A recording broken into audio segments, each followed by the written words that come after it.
and welcome to Dance Dance Resolution, the show that pits your best dance moves against your past promises to yourself.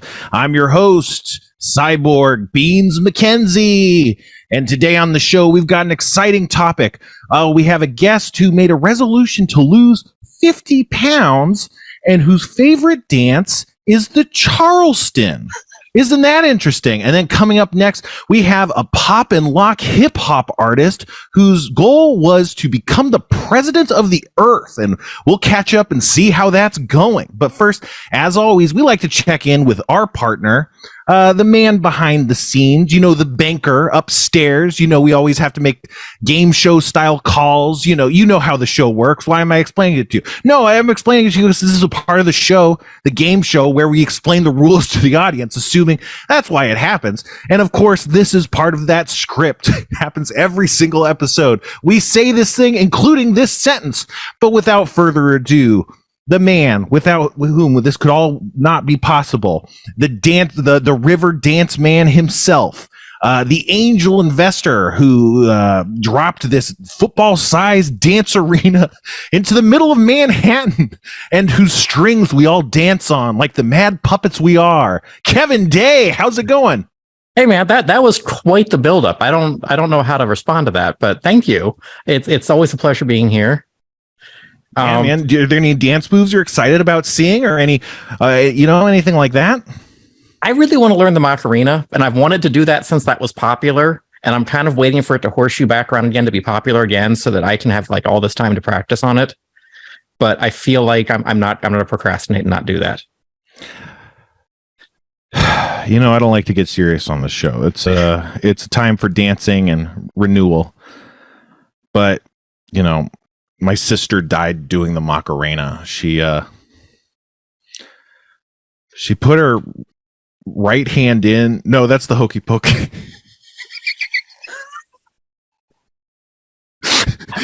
I was good, but let's just say it got caught up in a garbage disposal.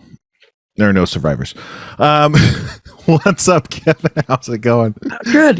One of my favorite parts of this show is it's something that like I feel like Spencer is doing only for me. Is that like when the show starts and the That Happens logo is on the screen for the people who are watching the video version of this, Spencer is already in character, like acting out what he's going to do when the camera cuts to him, and only I get to see it. And yeah, you saw a bit of that, right? That some of that caught up, I think, right? A couple, right? Like the tail end of it, people at home see, but I see all of it.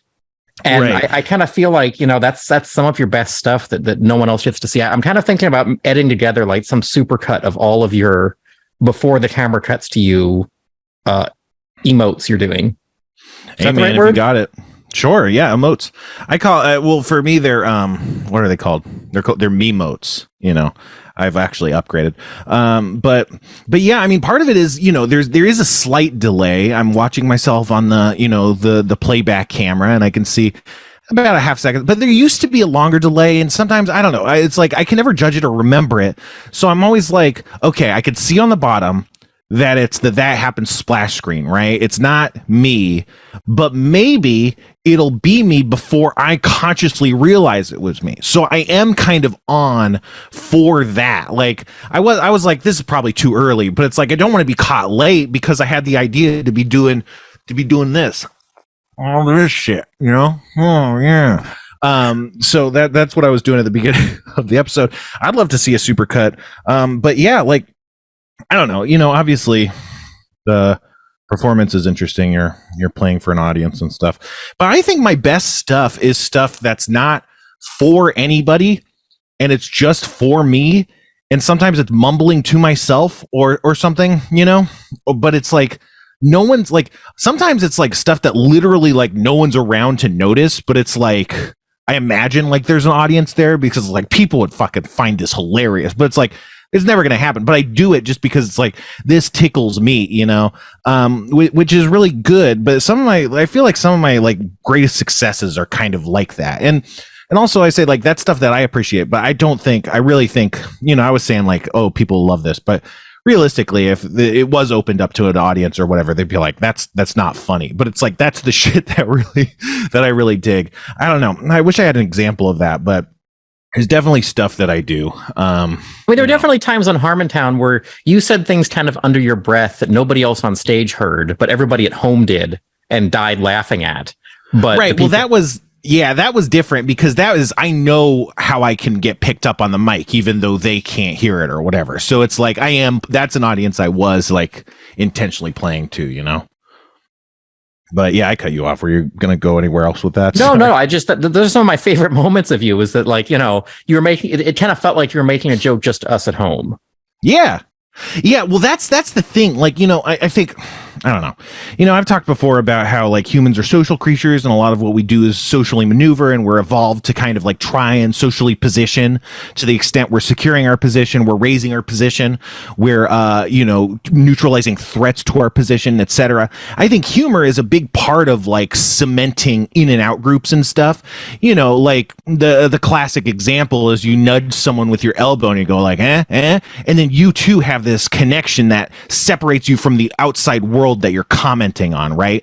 I think comedy is a big part of that, but that's always something like I'll always try and like isolate like a small thing that I think like a bit might play to, and then like isolate like a small group and just go to that because it's like, hey, is this funny? Us, you know? And it's not like I'm like, oh, and then this person's gonna like me more, but it's like I am like, oh, it's kind of like, you know, it's like I don't know. I'm creating this sense of togetherness or you know, community or something by doing it. I don't know. Maybe I'm just talking out of my ass. It's hard to say. Yeah, you know what bipolar is, Kevin? Yes. I have a grandma who's bipolar. Do you have a grandma? Not with us anymore, but yes, I had to.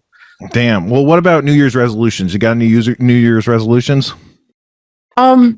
Just get out of the house more. I feel like this last year I stayed home way more than I should have. You know, even just like there's some crazy thing that was pressuring people to not go outside. Exactly. Well, even just like go for a drive like you do, or you know, things like that. Like literally, I just there sometimes will be like a week where I have not set foot outside these four walls, and I feel like I kind of need to do that more.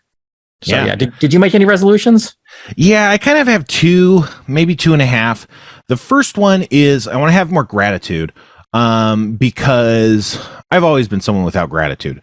You know, realistically, it's because of privilege, but optimistically, it's because I feel like I'm always in survival mode, and good things that happen don't kick me out of that. It's like, okay, this great thing happened. I'm still going to die. Still nobody loves me. I still have all these things that I need to solve that are going to destroy me, right? And I can, and so because of that, it's like I'm in crisis mode. I need to be, you know, thinking about threats and neutralizing them, coming up with survival strategies. You know, that's kind of like how my paranoid, anxious brain works. And so when you're doing that, you're not like, oh, well, thank God I have a banana or whatever. It's like, okay, banana, good, not a problem. Put that in the check mark. We might have to use that later. You know, it's like it becomes a potential resource, but it's not a appreciation. You know, it's not like, you know, it is actually really nice, you know. And so, but psychologically, you know, there's The Secret and the universal law of attraction and stuff. I don't know, whatever. But psychologically, I don't buy that to the metaphysical extent, but, you know, on a literal level, psychology, you know, if you think something's impossible, your brain's not going to be problem solving, trying to think of how to do it because it's impossible. You close yourself off from that possibility, you know? Whereas if you assume even an impossible thing's not possible, your brain is going to be operating and trying to figure out how you could solve that thing. So I think people that have like, you know, high hopes or aspirations or unrealistic dreams or even unchecked egos or unmatched arrogance, you know, they believe things that are impossible, which on the surface are ridiculous. To like someone like me, it's ridiculous to hold these things in your mind. It's insane. You know, it's impossible. But at the same time, you know, there are people, and I'm not going to say a lot of them, but there are people that then because they thought it was possible, they went and did it, right? And so I think it's generally more functional to have a mind that's open to possibilities than one that's closed off. And I think that gratitude is part of like being positive and thinking, you know, also just negative thoughts breed negative thoughts, you know? And so like I've done it, you know, negatively my whole life. I think sometimes it as a public figure, it makes me look bad because it's like, wow, this person sure is fucking like, he's sure is spoiled. It must be nice not caring that this or that great thing happened. But it's like, in my mind, it's not like that, because it's not like, ugh, my caviar's too cold. I don't know how caviar comes, but it's not like that. It's just that, like, I'm still fucked. I can't even think about this because I'm so fucked, and so, like, but it's not good. And I get self-defeating, and I'm a really negative person. I have depression and stuff. And so, yeah, I don't know, to the extent that like having a better mindset could be helpful. And, after a slump of years that hasn't been very productive, right? Even before the pandemic, I've just been kind of like laying around, I'm like, well, what if we try not just getting super defeatist and just trying to, and not even like, oh, let's be positive. It's just have more gratitude. It's just try to identify things that you're grateful for. I really like my jacket, my plaid jacket, and I like my cat, and I like the fact that I have a car, and those things are great. And so a lot of times those are like the best things in my life. Like, and I really like my computer, but it's like, I think like I get so much value out of these very simple things that, like, it is like, I do need, like, a car is like a necessity to get to work and all this stuff, but at the same time, it's like, I love it. It's a great, it adds value to my life. My life would be a lot different without it. I don't know. And so I'm just trying to at least, it's not like I can't be upset about stuff, but just like try and center myself a little bit and try and get to, like, positivity, or not even positivity, just gratitude, just because it's like, even if everything does go fuck, and it's like everything goes bad, it's like, well, I still got to make like a cartoon, and there's a lot of people that are fans of me, and that's cool. Again, it doesn't make me not homeless or whatever, but it's still like, I can appreciate that. It's cool. And one of the things I've always really had gratitude for is that I could be involved in the D&D scene and help all these fans like connect to D&D in a way that they hadn't before. That's something I used to always get from fans, people telling me, oh, I started playing D&D, and that's awesome. I'm so grateful that I could be involved, and I'm so lucky. And it's just such a good thing. It's not even just lucky, but it's so nice that something I did can have like a positive impact in someone's life. I'm really grateful for that. And then the other thing is, I'm going to try to make lists more lists of stuff. I used to make a lot of lists, and I stopped, and I can't do anything anymore. I'm completely helpless. So I think making some lists are going to help. I don't know. But so, yeah, those are my resolutions. It was a big diatribe. What was your holiday like, though? I mean, I'm sure it was kind of uneventful, but it's been like several weeks. It's been like we met after Thanksgiving, right? Yeah, because no deviled eggs. But then there was Christmas and New Year's Eve. Like, what's up? Like, did anything interesting happen in there? Anything notable? Any food notable? No deviled eggs once again. I'm feeling really betrayed here. Sure. She promises I'm going to have deviled eggs soon, though, so I'm holding on to that firmly. That hope is what's keeping me going right now. No, we decided just for like New Year's, we were just trying to have a quiet night at home, because in past years we've always tried going out and doing something crazy on New Year's, and it's never as much fun as it sounds, I think. Mm-hmm. The couple years prior, we always went to this thing where it was like this rooftop bar in downtown Chicago that every group got their own little private plastic igloo on the roof. Kind of weird. Cool. Yeah. Part COVID, I think, part just something funky to do in the winter, because it's really freezing being on the roof in the winter in Chicago. So you're in these little plastic igloos with heaters inside looking out on the city, and it's kind of cool, but it's crazy expensive and probably not worth it, really, so we decided just to stay home for New Year's and just watch scary movies and stuff like that. Have you seen the movie Studio 666? No. Okay, tell me about this. I've never heard of this. Basically, the Foo Fighters made a horror movie playing themselves. And it's actually a pretty decent horror movie. Like, John Carpenter was involved in it.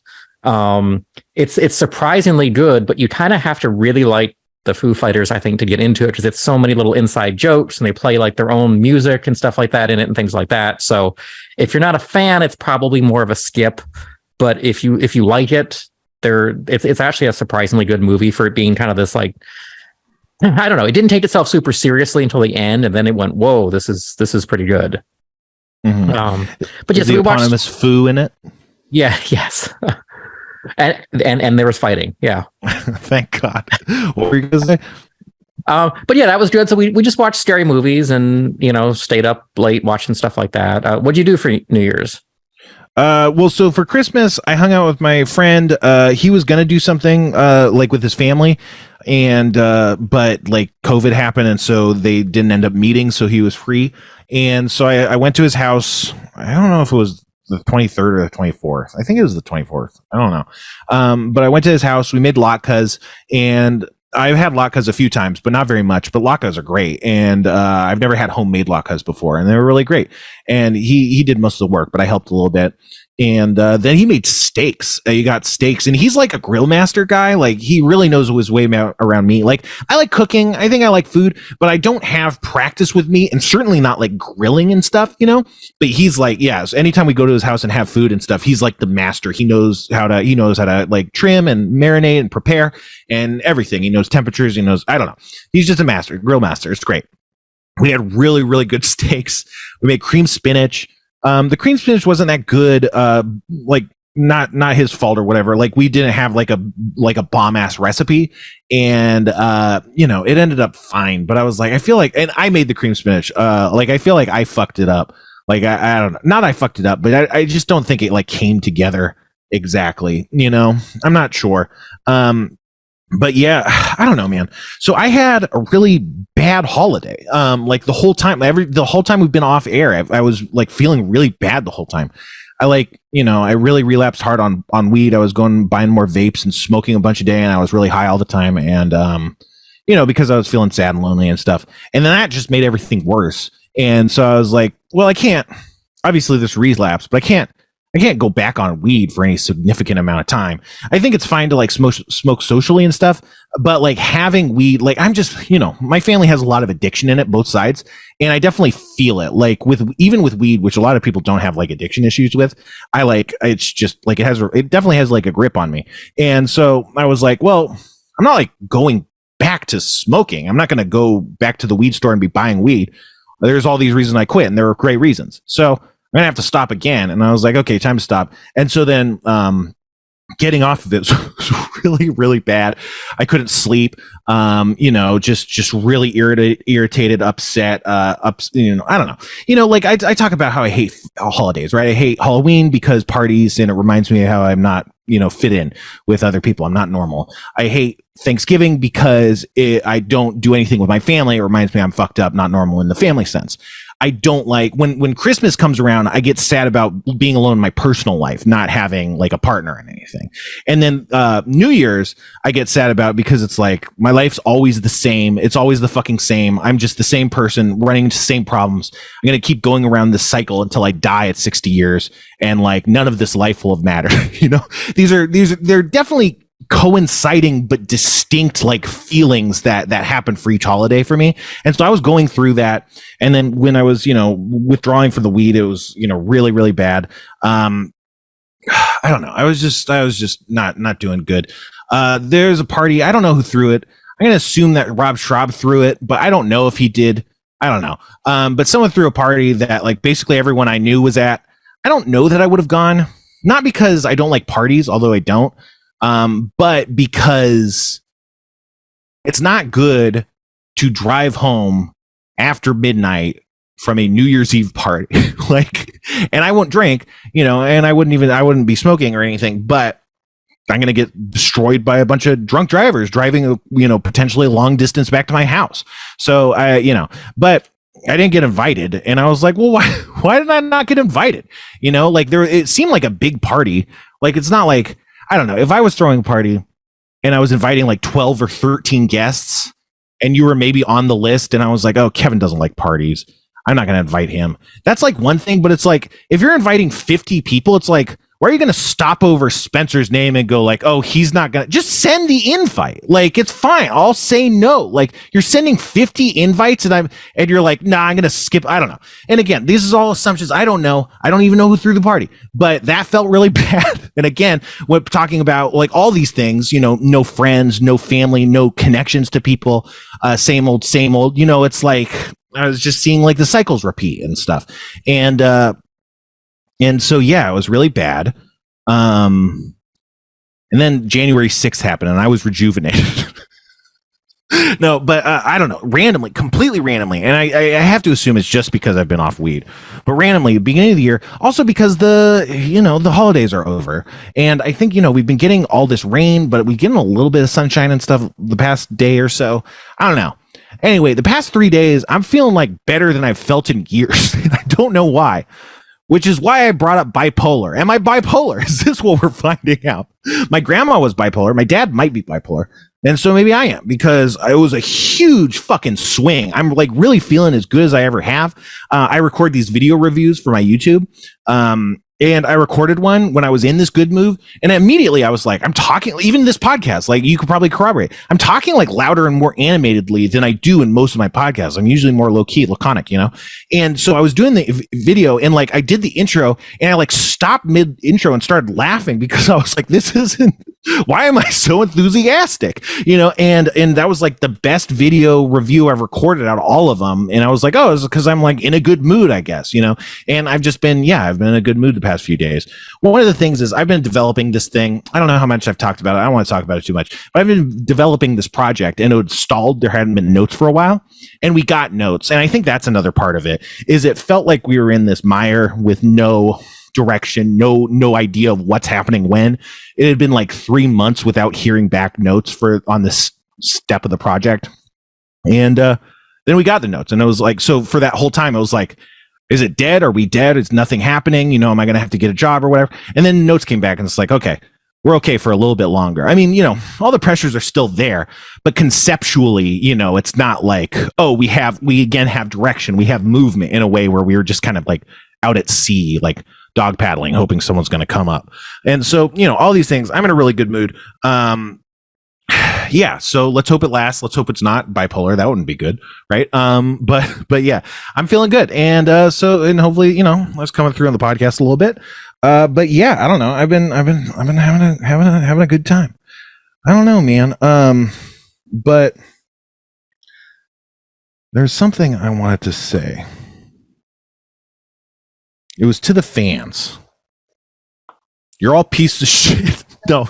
I was gonna say like I couldn't do this without you, but that would have been just the same joke. It's like just positive instead. But I don't remember what I was gonna say.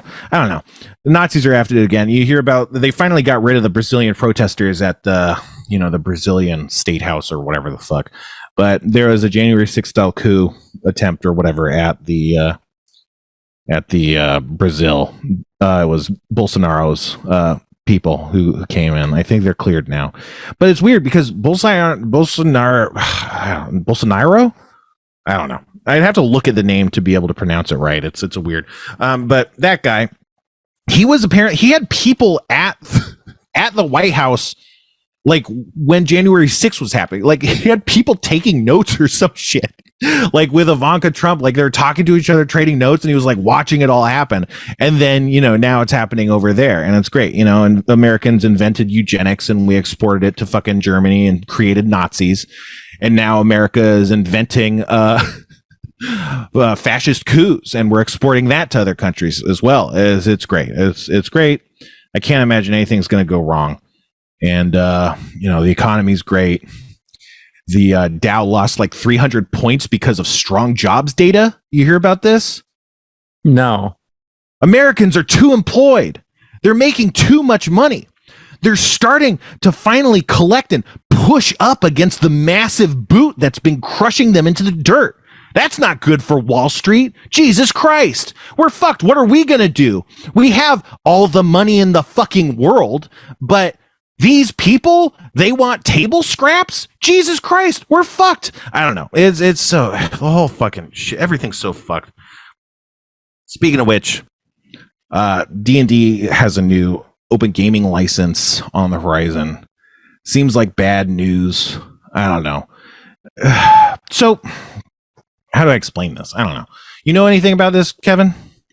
I skimmed some of it, basically just to realize I wanted to ask what you thought of it before I got too far into this. Yeah, so the OGL, the Open Gaming License, is something D&D did to allow fans and third parties to make stuff with it. I don't exactly understand the impetus behind the first OGL, because presumably they didn't have to do that. And also presumably for a business, you don't necessarily want to set that standard, set that precedent, right? Because it's like, you're a crazy, cynical, evil company. You're not going to be all like, hey, you guys can do whatever you want. We're not going to profit off of it. Waka waka. You know, it's like that. You don't have to do that. You could just, if fans do their own stuff, you could let them and not yell at them. You don't have to go like open the doors wide and say, come on in, you know. And that led to the creation of Pathfinder, which we used, on Harmon Quest. And one of the reasons we use Pathfinder and Harmon Quest instead of D&D is because it was like, we don't want D&D breathing down our necks and saying like, oh, you have to use 4th edition, and if you don't display the player's handbook in the middle of the screen, you know, we're going to pull the licensing rights mid-production. You know, I'm not saying that they would have done that, but that was in my head, you know, like, it's like, I don't want this to happen. I worked on, I worked for Dan during Community and during the end of Community. They had the second D&D episode, and Wizards reps were making not demands, but they were like, can we, feature this player's handbook more prominently, stuff like that. And it's like, I don't want people meddling in my creative. You know, it's like, it's going to be hard enough to do this with everything going right. I don't need, money people saying like, what about the money? Like, can you say I'm loving it to camera? You know, it's like, this is just it's not something I want to worry about. And Pathfinder's great. You know, everyone loves Pathfinder. When they made 4th edition, that was one of the reasons why Pathfinder came about, because 4th edition was a weird change. A lot of people didn't like it. A lot of people said it was like betraying what D&D was. You know, it was an experiment, but I think it was kind of cynical. I think they wanted to reduce it to like a game, like an MMORPG. And, so as a game, it was pretty cool. It had a lot of game elements. It was the most board game like version of D&D, but that detracted from what people like about D&D, which is like, I'm going to shit on the Pope or whatever, like just doing crazy stuff. That to me, when I talk to people about D&D, it's like, video games are great. You could do anything in a video game, but what you can't do is you can't like talk to your, you can't be like in Earthbound, you can't talk to your mom and she's like, oh, do you want to do the thing? And then you like take off your pants and start peeing in the sink, and then you put your pants on your head and you run around naked saying like, I'm the Batman. Like, you can do that in D&D. You can't do that in video games. You can have a lot of freedom in video games, but the freedom of D&D is like, it's another level, So that's the open gaming license. It lets people make their own stuff. Pathfinder wouldn't have been legal to make without the open gaming license. It basically said you can make your own stuff. There's actually a lot of different games. I think 13th Kingdom. There's a bunch of games that were all made under the open gaming license. And so again, I don't know why they did it. But now they're coming out with a new OGL because they're coming out with a new edition of D&D. That's the whole thing with this new edition of D&D, is they want it to be kind of like a digital age of D&D. They can sell microtransactions, they can sell a subscription to their mapping service, and then you can put modules on that. They can sell you models, 3D models in the app. They want to create this kind of ecosystem because all these other people have created ecosystems. DM's Guild created an ecosystem, Drive-Thru RPG. There's all these ways for people to to profit off of the work of creators. Like, I sold a module and I sold it on the DM's Guild, and they take a 50% cut. And so like DM's Guild, just by being a website that you could put a thing on, they're just making infinite passive income because they're taking huge cuts of what other creators are doing. And if I'm Wizards, I'd be like, hey, I want to do that. Why are we letting DM's Guild do that? Why not make Wizards of the Coast do that? If DM's Guild's taking 50%, why not we take 50%? We own the thing. So, I'm not defending this, but I understand like why these moves are happening, right? So that was the big push behind D&D. They one of the things they said is they wanted it to move away from the idea of editions, which is interesting because, again, if you think about RPGs, they exist as books. It's a system, but it's a system that exists in the form of books. but it's a system. It's a system of rules. It's a system of text. Text doesn't need to exist in books. It can exist in all forms. And now that we live in this digital age, we don't necessarily need books. And if we don't need books, then you can live update the rule setting automatically. It's like updating a website. It's not like we have to print a whole new edition of books and charge $50 for other people, for everyone to get the new rules. Now you can have this dynamic rule system. And so I think that could be good if it's not cynical, but all these moves, they seem like they could be really cynical. So a lot of people, since D&D Next, that's the new edition, has been announced, a lot of people have been really skeptical of it and eyeing the dollar signs that they see in Wizards' eyes. And I get that, but I don't know. I've always been more of a Wizards defender just because it's like, I think, people are trying. I think there's bad people that have bad ideas and have bad agendas, at Hasbro and stuff. But overall, I think Wizards is trying, and they do have business needs and they have things that they have to do that fans don't think about because they're just thinking about the end user and the end product. And it's like, well, the printer I have to hire to print this book doesn't give a fuck about the end user. They care about ink colors or something, so it's like there are answers to some of these questions. And I think a lot of times fans can be really uncharitable where they don't even say well, there could be something I don't understand that hasn't been revealed to me that might be informing the decision making. And I like to be all like, well, let's give them that grace. There could be something I don't understand that's impacting their decision making, So I've been a bit I've been more of a defender, but it's like, I get it. At the end of the day, they're a great corporation. But, D&D is theirs. They do have a right to do with it what they want. But the new OGL it seems to be really restrictive. It prevents you from making a lot of types of D&D stuff. And I don't know. I haven't seen the full text of it. I want to read the full text of it because a lot of different things have been said about it. It does seem like it's going to be really bad for people like me. It basically makes it impossible to sell, I think, anything that's not a PDF. So I think if you, for instance, sell like D&D inspired art that's not in a PDF, I don't think that's legal under the new OGL. And certainly it's not legal.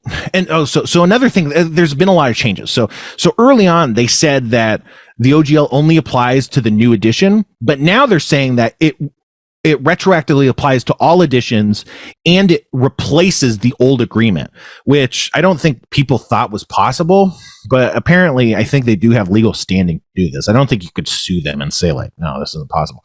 Although if I were Pathfinder and D&D released a new OGL that said, well, Pathfinder's illegal now, I would be like, no, I'm suing you. You can't. This has been the standard for a long time. Not just our business, but a ton of businesses were established under this understanding that the OGL was the law. And now you're just on this turn of a dime gonna change that on me. I don't like that. Might be like a legal route that they can take, but I don't know. Maybe they've worked out deals with all these groups. I'm not sure. But another thing you can't do is you can't paywall episodes of actual play content. So, for instance, if we wanted to do a Patreon where you and me played D&D on the podcast, but you needed to pay the Patreon to get access to those, you couldn't. That would be illegal. And I believe Dimension 20. They do that, but they release the episodes later. So like you can get them early if you pay money, or you can get them for free later on. And I don't think that would be illegal either. So there's like a huge amount of giant D&D related entities that are getting absolutely fucked. And, it would fuck over Critical Role, but presumably Critical Role and maybe even D20, but presumably big entities have been separately approached by them, and maybe they're cutting their own deals and stuff. I don't know. Who knows? But yeah, I think the big thing is all this stuff that they're saying is now illegal. Another thing that they're doing is if you make 50,000, my understanding, and all this stuff is subject to change because again, we haven't seen this text. The text isn't necessarily final anyway. But if you make more than $50,000 a year on D&D related content that you're selling, so I have a Patreon, I do D&D content. Although if any lawyers are listening too, I have a Patreon that allows people to access all of my creative works, some of which happen to be D&D. I'm not selling a subscription to D&D stuff. That would be insane. I would never do that. But I'm a creative person that a lot of people are interested in following and would pay money to follow. And if, I happen to shit out some D&D content, hey, That's just part of it. I do fast food reviews. Sometimes I do D&D content. Sometimes I do angsty blog posts. That's what they're paying for. It's not like I'm selling fucking D&D, just if any lawyers are listening. But, but you have to make, so if I made more than $50,000 on the Patreon or whatever a year, I would have to register with Wizards because if I get canceled, then they can ban my stuff.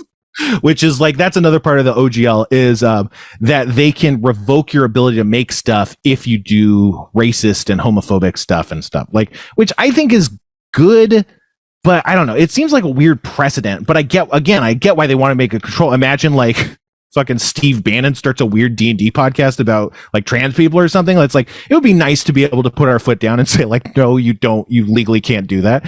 So again, I get why this stuff would be done. It also depends on how it's deployed. They could have the OGL and just never enforce it unless something super egregious happens, but who knows? But you don't want language that puts you in the crosshairs anyway. But at $50,000, it's fine. You can do whatever. But I think if you hit some super high bar of money, I want to say what I saw was $750,000 a year, which is an obscene amount of money, then you have to pay Wizards a cut, which again, that seems reasonable to me. I don't know. Like if I'm not, if I'm making $20,000 a year on D&D stuff, I wouldn't like to make a cut, but if I had to make a small cut, I guess I would, like 5-10%, whatever. That seems reasonable, or not reasonable, but that seems like manageable. But I don't even think that's what they're proposing. Although, they could add that. Maybe this is part of their process. Is they're going to start with one and then they're going to keep ratcheting it up until it's like really draconian. Who knows? But so those are the kind of things I understand about the OGL. I think it could be really bad. I haven't seen any specifics that seem really bad other than like, again, what I was saying about like basically all you can produce is PDFs. So, you can't make a D&D song and sell it. I don't know. I think one of the reasons they did it was because they wanted to ban people from making D&D related NFTs, which I think they probably could have stopped them from doing that anyway. Without the new OGL, I think probably they would have had a pretty easy time with that. That's the weird thing about NFTs is there's this mass delusion that's taken place where people are like, NFTs mean the law doesn't exist. I can steal someone's NFT and I can't get in trouble. And it's like, no, stealing property is illegal. And it's illegal to be in possession of stolen property, even if you yourself didn't steal it. And people are like, no, it's fine because blockchain. It's like, that's not how laws work. People are just saying the law doesn't apply and no one's like challenged them on it. And so like, I don't know. It just seems like, who knows? But I am really worried. I hope it's good. I want to trust in Wizards to the extent that you can trust a company. Obviously companies are scum, whatever. But that's kind of where I am with it. And yeah, let me know what you think. Obviously, it would be nice if we can get better terms. A lot of people are like using the hashtag OpenD&D and doing a lot of stuff to protest. Obviously, anytime stuff like this happens, a bunch of people flee. They go to other systems, and I think that's good for the game. It just sucks because D&D being 5e being so approachable and like having this open ecosystem with the DM's Guild and all these things that creators could plug into, and then those creators can monetize, has been nothing but good for D&D. Critical Role, that's exactly that. They wanted to make money. And that's been so good. That's been maybe one of the best things for D&D that's ever happened. And so now they want to turn around and like kill their golden goose so they can, potentially, clamp down on certain profit streams. But it's like, but that's going to like that. You assume that move is neutral, but it's not. That move's going to have a lot of backlash, and that backlash could end up losing more money than you're standing to making from these licenses. If everyone leaves D&D because no one likes it anymore because you're being assholes, then you've lost a ton of money. So I think it's not a good business move. But again, I understand why they might want to change it. It's just these specifics are hard for me to suss out, even trying to be charitable. I don't know. I would ask if you have anything to say, but I assume you don't, right? Not really. I mean, I was reading some of the legal analysis of this before, and I think they're going to really have a tough time trying to claim that people who created things based off of their earlier license no longer can. That's going to be a hard fight for them, I think, because that's the thing. Yeah, go ahead. Sorry. Well, no, it's just like, kind of like what you were saying was like, if you tell me, hey, you can you can build things based off of this agreement we've made, and then later you try to change those terms. I don't know that they're going to have a lot of success in enforcing that.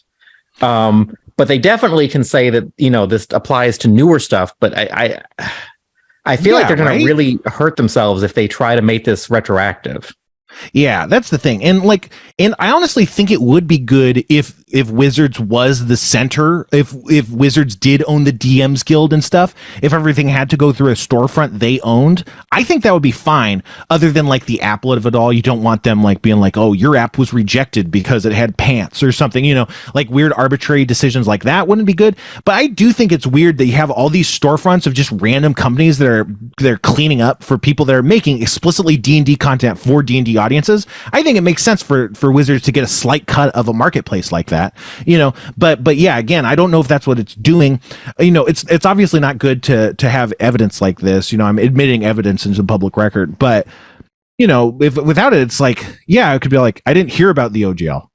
I just thought we were on OGL 1.0, so you're gonna fucking ding me because I didn't read the news. Like what is the fucking, like what you're saying, like what's the enforcement mechanism? How are you other than, again, I'm a public figure, so I'm a bit more in the sites than like a truly random person, but I think like the truly random person be like, I don't fucking know. What are you talking about? You can't just say the agreement's different and now I can't do this thing I've been doing this whole time like that. I don't know. I feel like, I don't know what legal precedent is, but I think if you're arguing it, I think, for a jury, you might get a good response if you're trying to fight something like this, but yeah, so I wanted to, I'm starting to like, I don't know. I've been doing these for my Patreon. I've been doing these videos going through my Harmon Quest notes. It's been really fun. I went through my earliest notes, my earliest outline for Harmon Quest season 1 that I've ever had. And then each iteration, I've been reading through the notes and noting the changes and talking about stuff I remember from the process. And it's been really fun. I'm putting those videos up on my Patreon. So if you subscribe to my Patreon, you can get access to those if you're really interested in the making of Harmon Quest. I'm hoping to go through all 3 seasons. I do have notes on all 3 seasons. It's been really fun. The videos are about 20-30 minutes a piece. But that was making me think like maybe I should try and do some of this D&D stuff as like Patreon content. And then, someone had the idea, and then you can make like a book, like the Harmon Quest campaign setting or something, but I don't even know if, I think PDFs are different than books. Like I think a physical book might technically be barred by the OGL. So a book might be illegal. But a PDF version of the book wouldn't. But that was something I was thinking about doing on the Patreon, is trying to make like this world guide. It was a pretty exciting idea. So, the Judge Hatchet from my Patreon Discord, the good Discord, he gave me the idea. So thanks, Judge Hatchet. But I don't know why I went on that tangent. Just trying to think of things to say, I guess. But yeah, I don't know. Hey, did I ever tell you about the time I worked on Great Minds? I mean, I'm familiar with the show. I don't think we've talked about it much. Yeah, well, do you like it? What do you think of it? I love it. I mean, I actually think that Great Minds and Drunk History, I think, should have become a block of like comedic historical programming that could have really changed. Like I honestly feel like those 2 shows were probably the best shows for their time period of educational what was the other content show? On TV. Sorry, what did you say? Great Minds, but what was the other show you said? Shows? Drunk History. Drunk History. Yeah, Drunk History for sure. Yeah, I mean, our show wasn't very historical. Like Drunk History actually tries to like, tell you a history, whereas ours was kind of just like we do a cursory Wikipedia and that's kind of it, and then a couple jokes. But yeah, I don't know. I really like Great Minds. It wasn't all good, but I think it was mostly really fun. Do you have any stories from behind the scenes? Like how did that show even get started? It seemed like it sort of just popped up out of nowhere, and it was fantastic, but then it just disappeared again. Like what went on there? a production company pitched the idea. It was I can't remember the fucking guy's name. He's not going to listen to this, but I feel really bad. If he knew I forgot his name, I'd feel bad. And I know it's just not on the, it's on the tip of my tongue. But I think he or his company, which was a live action production company that did like reality shows. He pitched as a game show concept the idea of Great Minds, where it's like, what if it's like a fake game show where we have historical figures? Yeah, Richard Corson. Thanks, Kevin. Richard Corson. He was a great guy.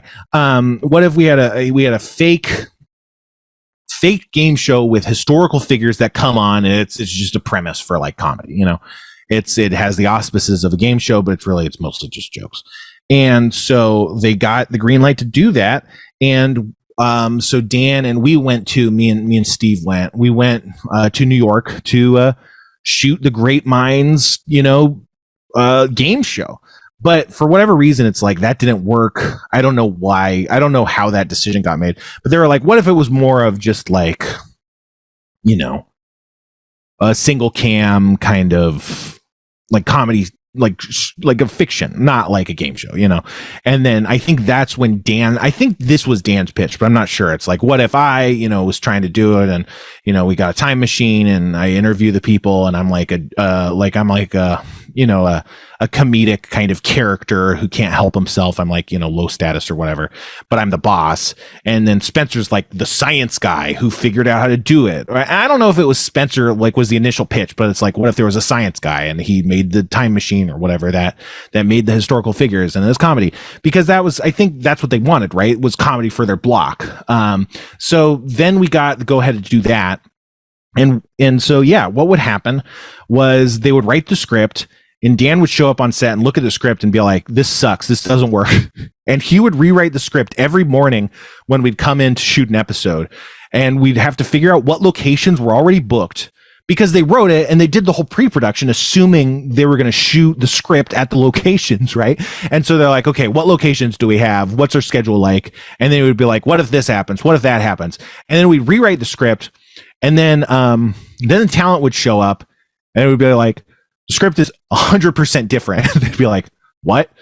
And so then we'd have to like relearn the script and stuff. It was great. I think it was harder on the guest stars and stuff than anything else, because I don't think they were prepped for what was happening, but everyone else was, the crew was, I was, and it was fun. I found it really fun because I feel like it was like, not that I'm a good actor, I think I'm a really bad actor, but I think that was like my best acting. And a lot of times I got to ad lib my own stuff. Like there was a script, but sometimes we would do versions where I would get to like riff a little bit. And so I pitched my own jokes, and I would do my own jokes that I came up with and stuff like that. And like, so I had more creative input too.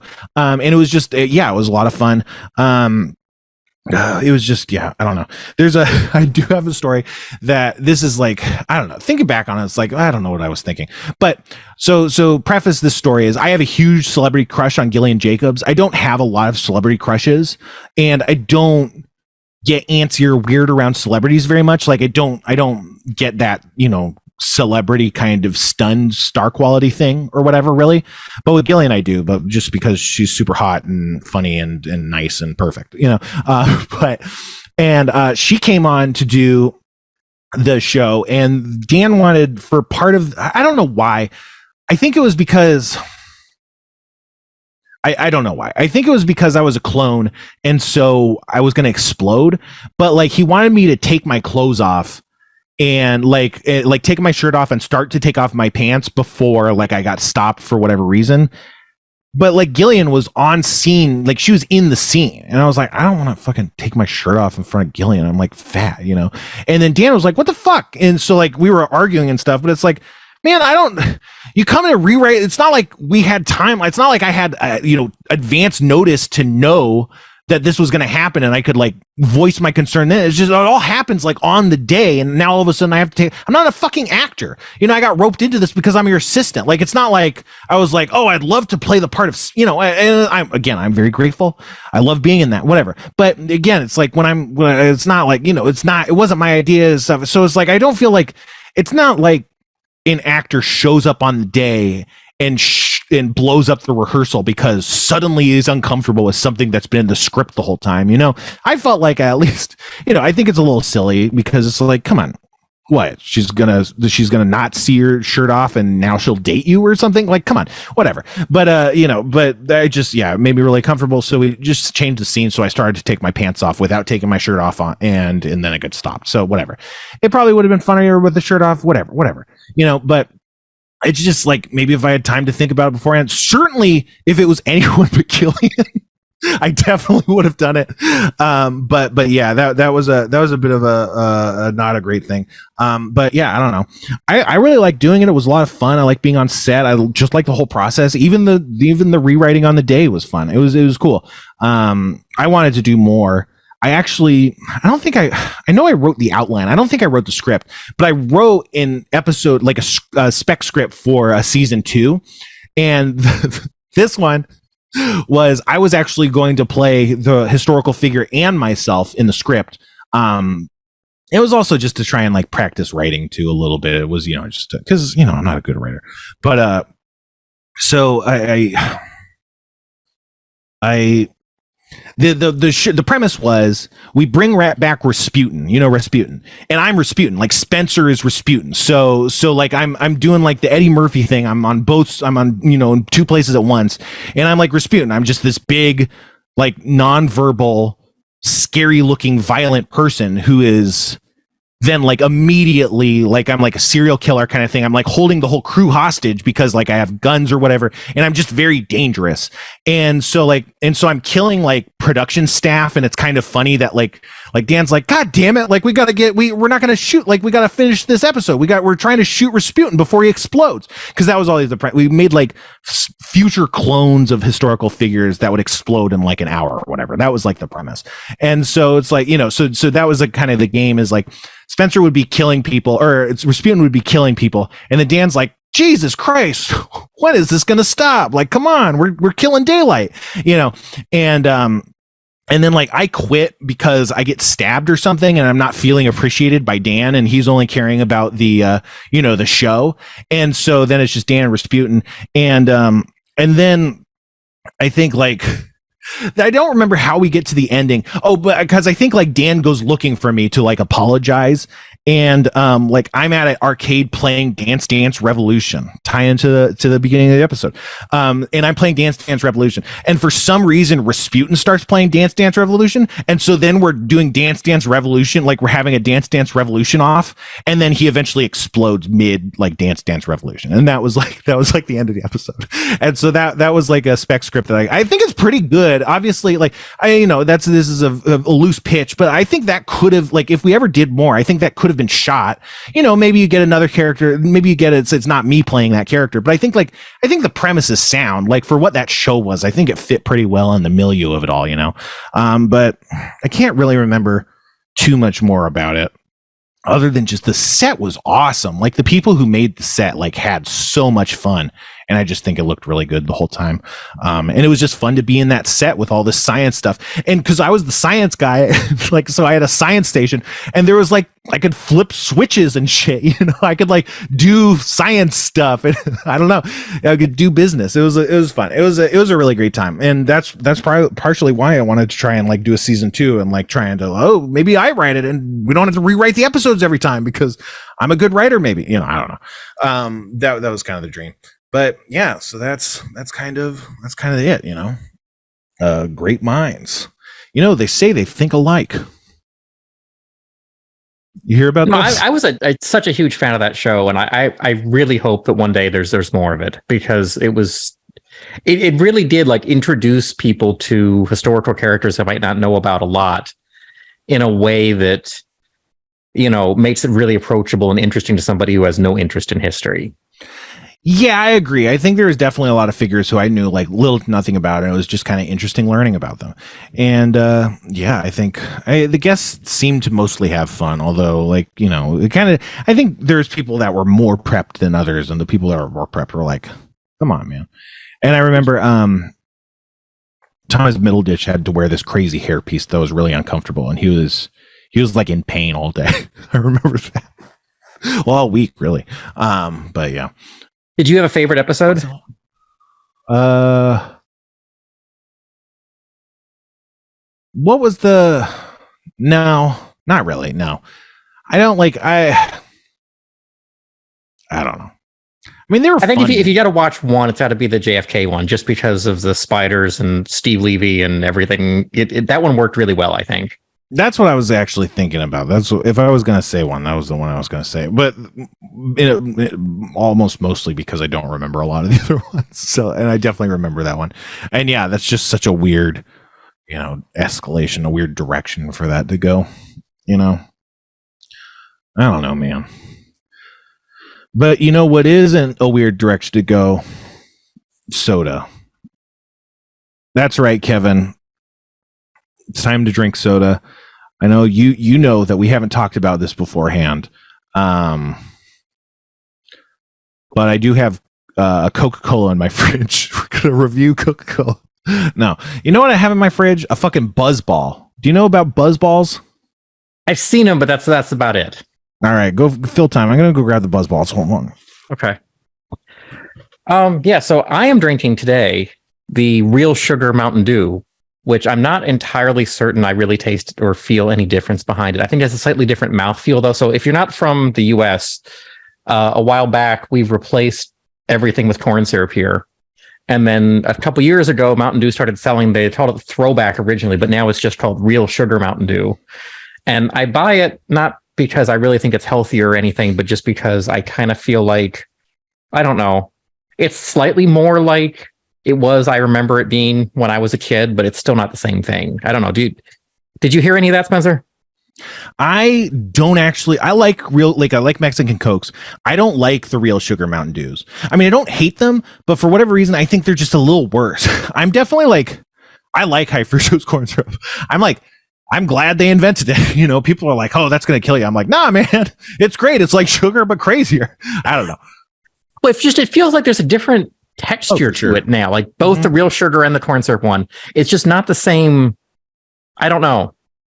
Maybe my taste remember changed, original ones, but it feels like something's just changed in the last 10 years or so, and there's just no going back now. I don't know. Yeah, that could be. I definitely, now there's so many flavors of Mountain Dew. If I'm ever drinking like a normal Mountain Dew, that's almost like a failure. I almost don't want to drink a normal Mountain Dew these days, just because it's like, give me a fucking voltage, it's got blackberry and ginseng or something, Speaking of which, I found another drink that had ginseng in it. I can't remember what it was. I think it was another Mountain Dew. And I was like, oh, there was a Mountain Dew that had ginseng before blue voltage. I don't know. But check it out. I got a freaking Buzz Ball. It says Buzz Ball Chiller. I don't know if this is not a normal Buzz Ball, if this is like a chiller version. I don't know. They're cute. Look at how cute this is. I couldn't believe how cute this was. That's why I bought it. I've heard of Buzz Balls. I listened to This Is Important. It's the Workaholic podcast. If you're missing Harmontown, I think This Is Important is a decent substitute. It does have a kind of Harmontown vibe, IMO. But yeah, I don't know. It's watermelon chiller. Orange wine with watermelon juice, natural watermelon flavors, and certified color. What? Certified color? It was like $4. It's woman owned. They really want you to know that it's a woman owned company, which, I mean, they're great. More power to them. I think if this is a great design, alcohol 15% by volume, 187 milliliters. So 15%, that's like, that's strong. I guess that's because it's wine, right? I don't know. But I'm not going to drink this. I was going to. But I don't know. I'm kind of antsy, and I think I want to drive right after the show. So I think we're going to come back to this one of these days, and maybe you could get one too or something. Yeah, I'll get a few and see. Yeah, I was going to, but it's just like, I don't want to be drunk. I want to go drive. I don't know. Shit. I feel like there's one other thing that I was thinking about talking about. Fuck. You know what I saw last time I was in a liquor store picking some stuff up was Cardi B's branded whipped cream vodka shots. Have you seen these? No. Let me see if I can pull up a picture. They're called whip shots. That are it looks like whipped cream, but you can basically either top a drink with it or just fill a whole cup with it. Oh, that's cool. It's whipped cream that's tastes like, vodka filled. That somehow has something to do with Cardi B. Alcohol. They used to have these ages ago, and then they like disappeared. And I think this is the same brand that came back, and now they put Cardi B's name all over it. Let me see. We gotta try that. Yeah. The thing is, like, alcohol, it's like I always want to drive right after the show. So it's like, well, maybe we can like record inserts or something and cut them into the episode or something. That could be good. But you probably don't. Of course you don't. But around here, and I don't even know if this is widespread, but around here, I've been seeing head shops. Well, not head shops, like smoke shops. They sell a lot of like pipes and bongs and stuff, but they also sell hookahs. These days they sell a bunch of e-cigarette stuff, vape juice, all that stuff. They sell a lot of shit. They sell whippets. If you like doing whippets, I do. Yeah, man, whippets are great. Did I ever tell you I used to do whippets? I've done some whippets now and again. Whippets, maybe like when I do whippets, I have this weird revelation about the universe where everything is four. Like everything is four. Like everything can be divided into four elements. Like how like the world is four elements. It's like that, but for everything. It's like I don't know. It makes sense when I'm deep within whippets, and then when I come out of it, it's like I almost understand it. I can't quite grasp how it makes sense. But it's like, yeah, it's weird. I can feel like rhythms and stuff. Like one time I did a bunch of whippets while I was watching Fury Road, and for some reason I felt like I could mathematically see how they put it together. It's like, yes, 2 minutes here and then 3 minutes and then you have this. I don't know, but then you fall out of it. Don't do whippets. Don't deprive your brain of oxygen. But one thing that they've been doing lately is having novelty cereals and novelty other snacks. So I went the other day, this was a couple months ago, this was during the break. I went to a head shop and, again, it's the smoke shop. The head shops are a little different. And they had like all these wrap snacks and like, and like wrap themed, like branded sodas, and then these novelty cereals. And I was like, this is like our show's Shangri-La or something. Like, I don't know if you have them near you, but you could walk into one and buy like 30 things to do for the show really quick. Hey, I sent you, remember I was sending you pictures that day when I went to the mall and I found a place that sold all of like Lester's Fixins and all these crazy drinks I've never even seen before. So I'd like to think that we're responsible for that. Yeah, no, I single-handedly saved D&D, and now we're fucking, inventing the novelty snack industry. I think, we're making it happen. We're real tastemakers, I would say. And we're make tasters in that we taste what people have made. I love it. Oh boy. We have fun, don't we? Yeah, man. I don't know. I've been so over the holiday. These are some sodas I would like to get. I don't know if you can find them as a thing. I can find them, but it's nice when we both have them. But Sprite has a Sprite Cherry now. It's just Sprite with cherry. It's still clear, but the bottle has I think the bottle either has a red wrapper. It has like a red stripe on the wrapper. And then over the holidays, they had they do this. They do like Sprite with cranberry, and they brought back the Sprite with cranberry, and both of those are fucking bomb, man. I've been really enjoying those over the holiday. Like, I don't really like cranberries that much. I don't hate them or anything, but yeah, the Sprite with cranberry, man, just that little bitterness, that punch of cranberry in the Sprite. It just kind of like, I don't know. That's like what I wish alcohol was like. It's like, it's mostly just super sweet and great. And then you have this tiny note that's a little complex and a little off kilter, but it's like, no, alcohol's like drinking alcohol. It really is. It's basically almost like drinking alcohol, when you're drinking alcohol. But yeah, I've been having those. Man. Oh, so before the show, went to this place, Mambo's Cafe in Burbank, or maybe it's technically Glendale. I don't know. But Mambo's Cafe was featured on Diners, Drive-Ins, and Dives. Guy Fieri himself went there, and he tried, I believe, the Picadillo and the Vieja Ropa.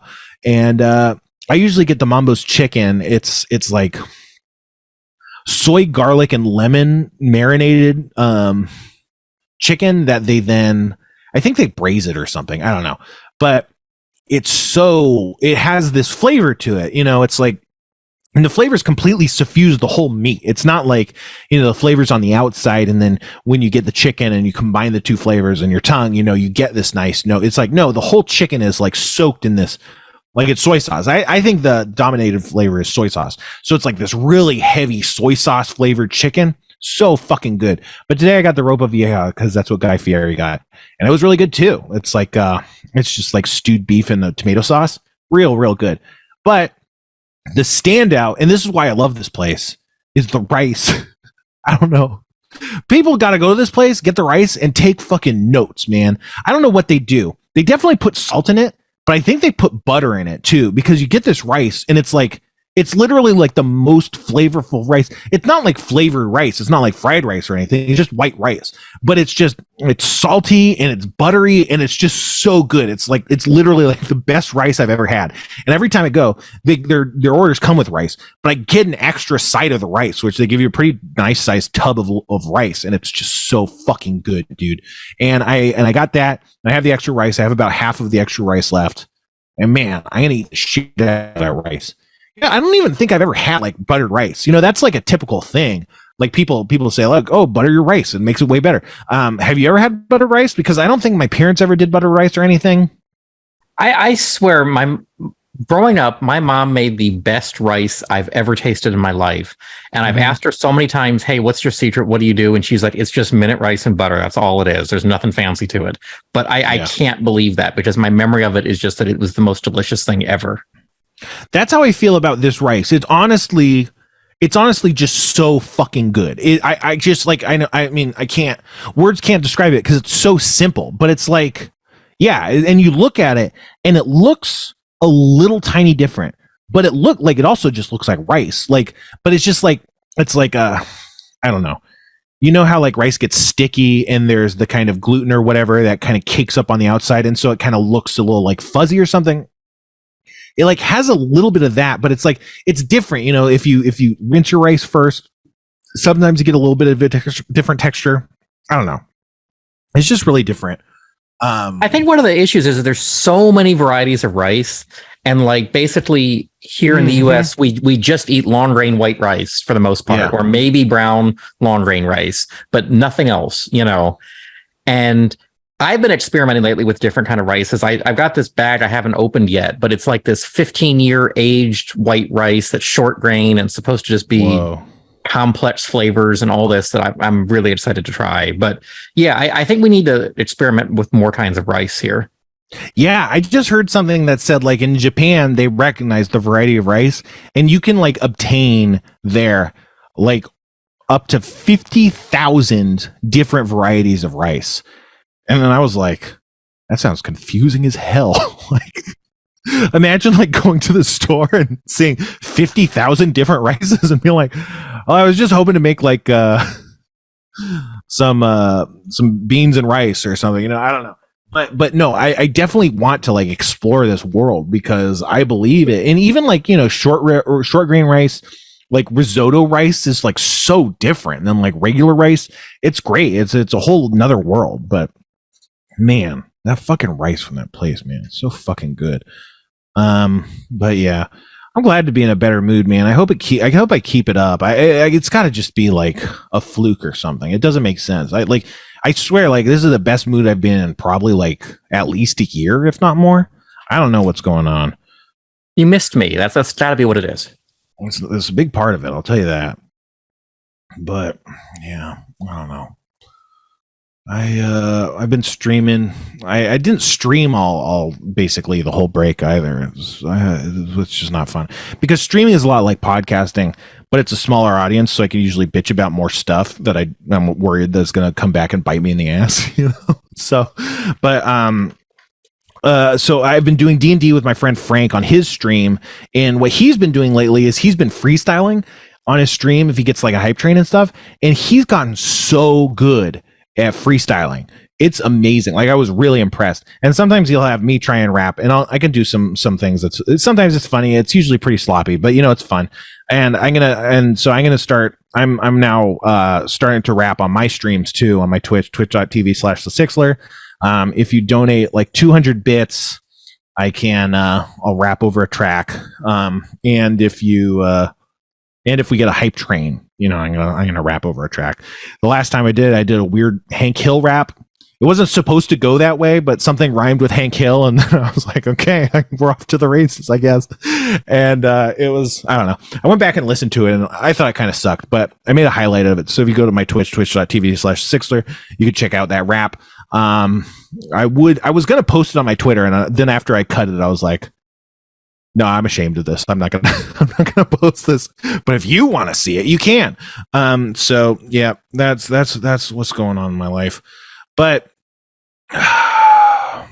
that's most of the show, right? We could probably wrap up. It was nice to catch up. It was, by catch up, I mean, it was nice to have you listen to me talk for 2 hours. No, but it's fun. I like, I don't know. I should have let you talk more. But I had a lot of stuff I wanted to kind of get off, get out, I guess. I don't know. How's that Chuck E. Cheese pizza, Kevin? I'm telling you, man.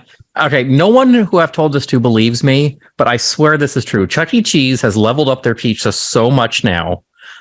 Like, so they've got this fake like DoorDash Grubhub thing where they're Pasquale's Pizza. Pasquale's Pizza, and I'm not kidding. Like I ordered it today because I was hungry and like craving it. Like they have actually got like drizzles. I don't know if you can see this, but like they do this like barbecue buffalo drizzle pizza. And they've got like a balsamic glaze they can do, and they do stuffed crust, and they did today too. They're not paying me for this, by the way. The sauce isn't on it, but they do these Korean barbecue meatballs, which are just to die for. And I can't imagine this is coming from the kitchen of Chuck E. Cheese. I'm disappointed in myself for how much I like this. So I have the opposite of that story. There's this place called John's Incredible Pizza, which is a lot like Chuck E. Cheese, but I think it's like bigger. It's kind of like what you imagine Chuck E. Cheese used to be, but today it's like nowadays when you walk into a Chuck E. Cheese, it's kind of like ratty and stuff. John's Incredible Pizza is supposed to be like what it was. It's actually, the one I went to was huge. I think they have like indoor mini golf and stuff. So like just a bunch of like attractions and shit, and then a pizza buffet. And they have like a famous peanut butter pizza. And I was like, oh, peanut butter pizza, that sounds insane. I gotta go try that for my video reviews. And I went and I got it. It took forever. They just didn't, like, they must not have seen the order or whatever, because I went to pick it up, and when I got there, they were like, oh, we'll get started on that. And I was like, what? Come on.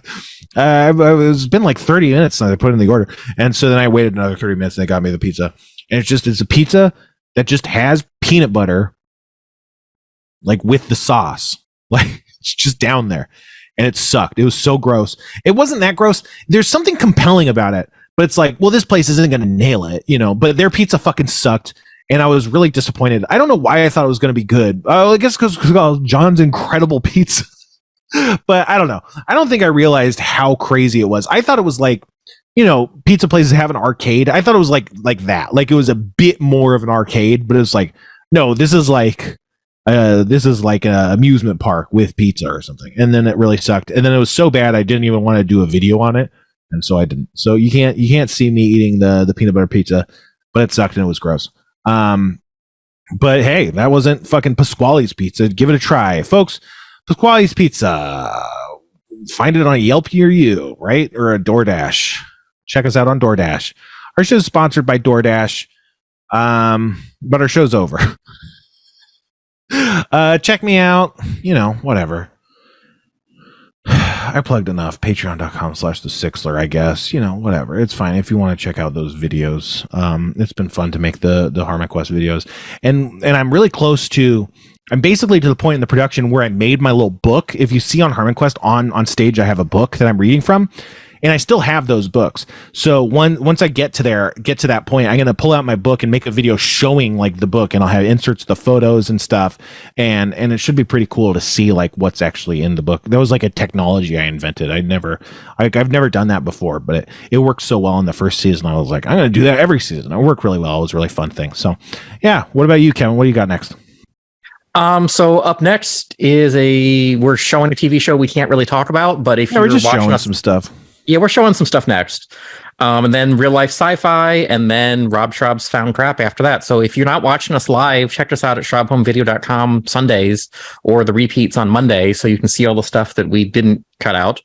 Just Spencer went on this incredible rant that we're cutting tonight. So, you gotta check us out live if you want to get all that.